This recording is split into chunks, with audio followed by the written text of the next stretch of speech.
My question today is based on this. Some of us came from somewhere else, and there are lots of sisters who also are in the same situation. They don't have family here, nor do they have close friends, and we're talking about nikah here. Can we throw light on this secret marriage? Can we have nikah where it's only me and her and no one else? Because this might be based on personal question. Thank you very much. My brother, Jazakallah khair. My heart goes out to those who are perhaps from abroad. They're here alone and they don't know, perhaps people are not ready to marry them, they don't know much about them, etc. It really is difficult. But the question about secret marriages, I need to tell you that before I get to that, someone had asked me a question. We were talking about it earlier backstage, that young people, it's becoming very common, they say, we did our nikah. And you ask them, well, how was it done? They say, well, he put a mahar in front of me and he asked me if I would be his wife, and I said, yes, I would. I said, and who was the witness?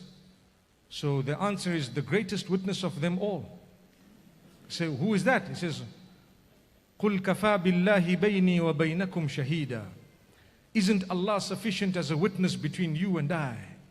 So Allah was the witness, and Allah witnessed it. Okay, don't let the devil make you think that that's a nikah. That's actually invalid. There is no way in the Quran or the Sunnah that a marriage can be officiated without proper human being witnesses.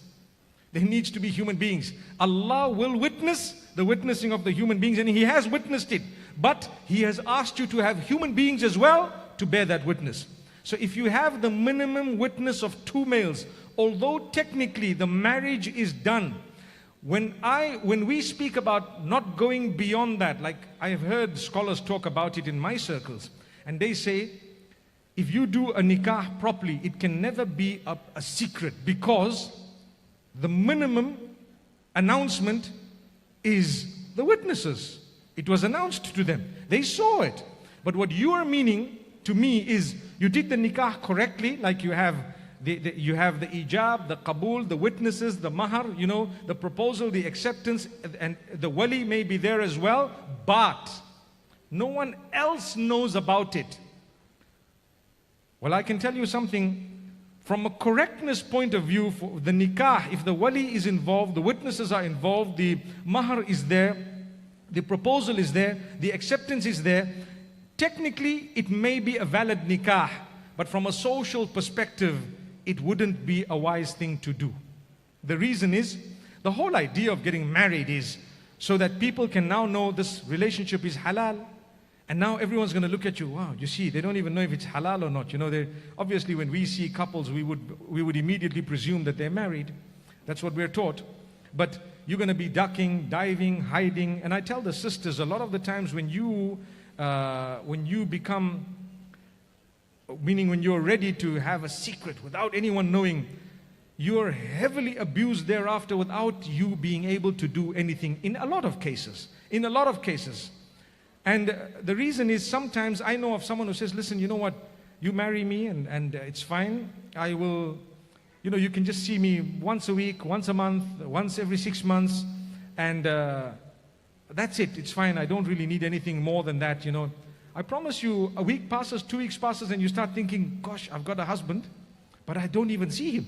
And now the pressure comes and it starts mounting. And I tell you what, you start thinking, no, I need to see him more often. You start arguing because you want what you've agreed. When you live it, you realize you were foolish.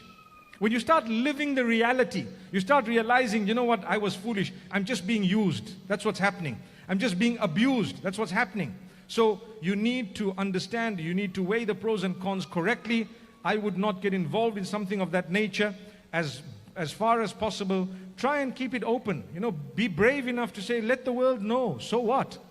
And sometimes circumstances might make us not want to tell everyone, but we need to at least announce it within a specific circle. May Allah subhanahu wa ta'ala make it easy. Once again, I reach out to all those who are from, other countries. Perhaps you might not have people around you. May Allah make it easy for you to marry. And, I always like to encourage the imams of the masjid to say, please look out for those brothers and sisters who need to get married and try and hook them up with someone who perhaps they could also have as a spouse. Wallahu a'lam.